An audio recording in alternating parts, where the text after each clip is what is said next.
అందరికీ నమస్కారం. కుంభరాశి వారు ఈ దేవత రాకతో కోటీశ్వరులవుతారు. కానీ ఆమె రావాలంటే మీరు ఇలా చేయాల్సిందే. మరి కుంభరాశి వారు ఏ దేవత యొక్క రాకతో కోటీశ్వరులుగా మారగలుగుతారు? మరి ఆమె రావాలంటే కుంభరాశి వారు చేయవలసింది ఏంటి? ఇదంతా కూడా మనం ఈ వీడియో ద్వారా తెలుసుకోబోతున్నాం. కాబట్టి వీడియోని ఎక్కడ కూడా స్కిప్ చేయకుండా చివరి వరకు చూస్తే పూర్తిగా మీకు అర్థమవుతుంది. వీడియోని లైక్ చేయటం, షేర్ చేయటం మర్చిపోకండి. మీ లైక్ అండ్ షేర్ మాకు మంచి సపోర్ట్ మరియు ఎంకరేజింగ్ గా ఉంటుంది. కుంభరాశి రాశి చక్రంలో ఈ కుంభరాశి అనేది 11వ రాశి. ఈ యొక్క కుంభరాశిని ప్రతి ఒక్కరూ కూడా అదృష్టవంతమైన రాశి అని చెప్పి పిలుస్తూ ఉంటారు. ఎందుకంటే కుంభరాశి వారికి అన్ని విధాలా కూడా ఎప్పుడూ యోగవంతమైన జీవితం అనేది వీరు అనుభవిస్తూ ఉంటారు.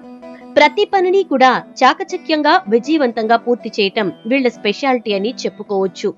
మరి అలాంటి కుంభరాశి వారు ఎప్పుడూ విజయాన్నే చవిచూసేటటువంటి కుంభరాశి వారు చాలా ఈజీగా కోటీశ్వరులు అవుతారు. అయితే అలా కోటీశ్వరులు అవ్వాలి అంటే ఖచ్చితంగా వారికి వారి జీవితంలోకి ఈ దేవత యొక్క రాక అనేది అవసరమని చెప్పి జ్యోతిష్య నిపుణులు చెప్తున్నారు.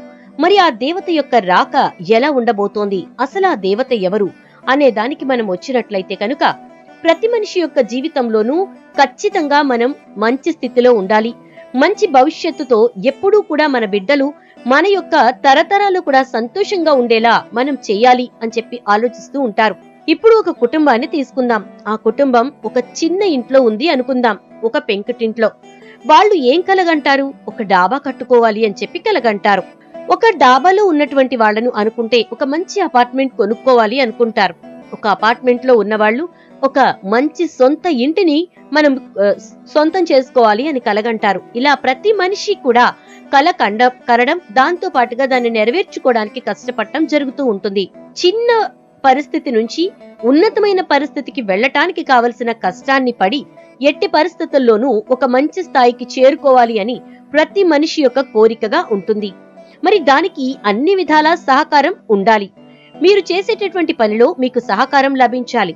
ఆ పని విజయవంతంగా పూర్తి చేయటానికి గ్రహాల అనుకూలత లభించాలి.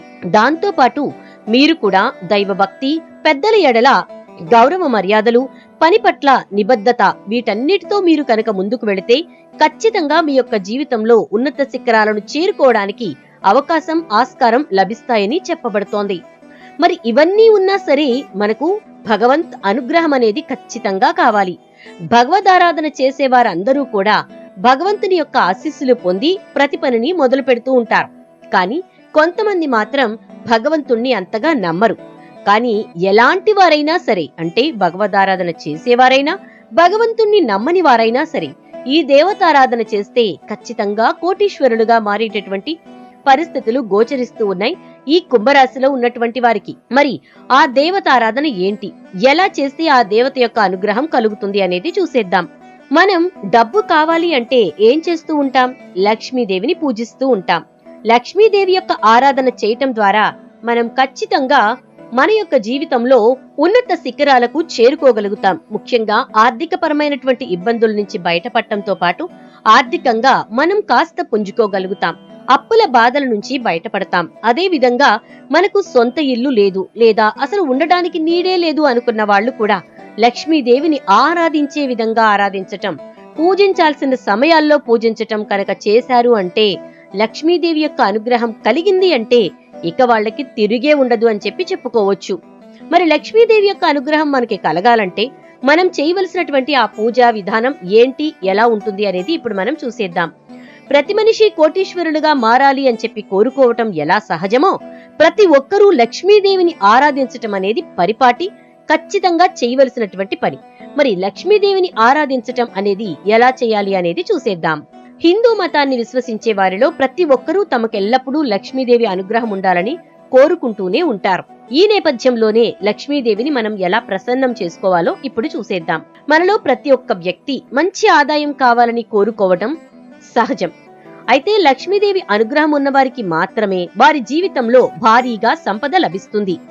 ఎందుకంటే సంపదకు దేవతగా లక్ష్మీదేవినే భావిస్తారు. హిందూ పురాణాల ప్రకారం లక్ష్మీదేవి ఆశీస్సులు ఉండేవారికి తమ జీవితంలో ఎప్పటికీ ధనానికి, ధాన్యానికి కొరత అనేది ఉండదు. అందుకే అందరూ లక్ష్మీదేవిని నిత్యం భక్తి శ్రద్ధలతో కొలుస్తారు. అయితే ఆ తల్లి ఎక్కువ సమయం ఒకే చోట ఉండదు. అందుకే ఆ లక్ష్మీదేవి మీ ఇంట్లో ఎక్కువ సమయం ఉండేందుకు శాస్త్రాల ప్రకారం కొన్ని పనులు చెయ్యాలి. అప్పుడే లక్ష్మీదేవి యొక్క ప్రత్యేక అనుగ్రహం మీపై ఉంటుంది. మరి మీ ఇంట్లో ఆనందం, శ్రేయస్సు కూడా ఉంటాయి. దీనికి సంబంధించి ఒక చిన్న కథను కూడా నేను మీకిప్పుడు చెప్తాను. ఈ కథను విన్న తర్వాత లక్ష్మీదేవి ఉండడం వల్ల మనం ఎంత చక్కగా సంతోషకరమైన జీవితాన్ని పొందుతామో ఇప్పుడు చూసేద్దాం. ఒకసారి లక్ష్మీదేవి ఒక వ్యక్తిపై కోపగించుకుని, ఈ ఇంటి నుంచి వెళ్లిపోతున్నాను, ఇక మీ ఇంటికి దరిద్ర దేవత రాబోతోంది, కాకపోతే నీకో వరమివ్వదలుచుకున్నాను, అడుగు అని అంటుంది. అప్పుడు ఆ వ్యక్తి లక్ష్మీదేవితో ఇలా అంటాడు, అమ్మా, నీవు వెళ్తోంటే ఆపే శక్తి నాకు లేదు, అలాగే దరిద్ర దేవత వస్తోంటే ఆపే శక్తి అంతకన్నా లేదు.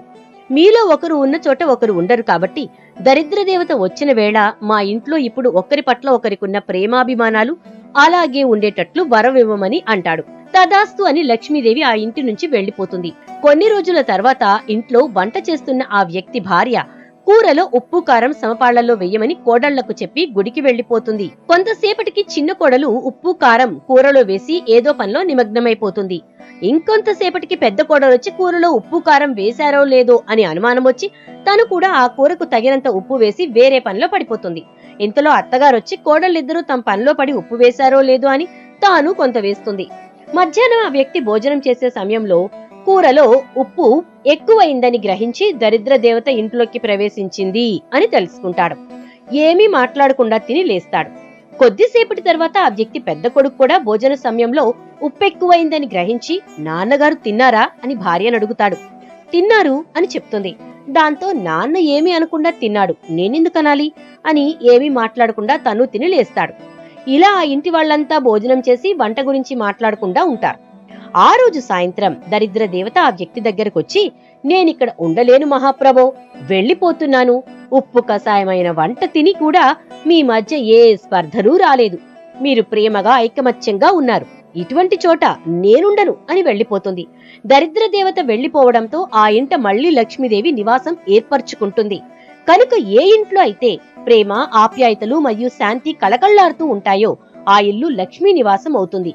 కాబట్టి లక్ష్మీదేవిని ఎప్పుడూ మనం నిత్యం పూజిస్తూనే ఉండాలి, నిత్యం ప్రసన్నం చేసుకుంటూనే ఉండాలి. మరి లక్ష్మీదేవి మన ఇంట్లో ఉండాలి అంటే ఏం చేయాలి అంటే, తులసీదేవిని లక్ష్మీ స్వరూపంగా భావిస్తాం కదా. తులసి మొక్క ఉన్న ఇంట్లో విష్ణుమూర్తికి అనుగ్రహం ఖచ్చితంగా ఉంటుంది. అందుకే మీ ఇంట్లో తులసి మొక్కను నాటాలి. ప్రతిరోజు తులసి మొక్కకు పూజ చేస్తే, నీరు సమర్పిస్తే, తులసిని ఇంటికి ఈశాన్య దిశలో నాటుకుని ప్రతిరోజు పూజిస్తే మనకు మంచి జరుగుతుంది. ఆదివారం, బుధవారాల్లో తప్ప తులసి మొక్కను తాకటం వల్ల మీ శరీరం శుద్ధవుతుందని, రోగాలు దూరమవుతాయని చాలా మంది నమ్ముతారు. తులసి దర్శనం వల్ల పాపాలు తొలగిపోతాయి. ఈ కారణంగా మీ ఇంటి ప్రాంగణంలో తులసి మొక్క నాటాలి. ఇక అదే విధంగా శాస్త్రాల ప్రకారం మీ ఇంట్లో ప్రతికూల శక్తులు తొలగించడానికి ఆవు పేడతో చేసి సాంబ్రాణి ధూపం కాల్చాలి. ఆ పొగ ఇంట్లోని ప్రతి మూలకు చేర్చేలా చూడండి. ఈ పని ప్రతి మంగళవారం, గురువారం, శనివారం రోజున చేయాలి. దీనివల్ల మీ ఇంట్లో ప్రతికూల శక్తులు తొలగిపోయి సానుకూల వాతావరణం ఏర్పడుతుంది. అంతేకాదు, మీ ఇంటి పరిసరాలన్నీ పరిశుభ్రంగా ఉంచుకోవాలి. ఇక లక్ష్మీదేవికి ప్రత్యేక అనుగ్రహం కావాలి అనుకునేవారు ప్రతి శనివారం సాయంత్రం ఇంటి ప్రధాన ద్వారం దగ్గర అరటి చెట్టు కింద ఆవాల నూనె దీపం వెలిగించాలి.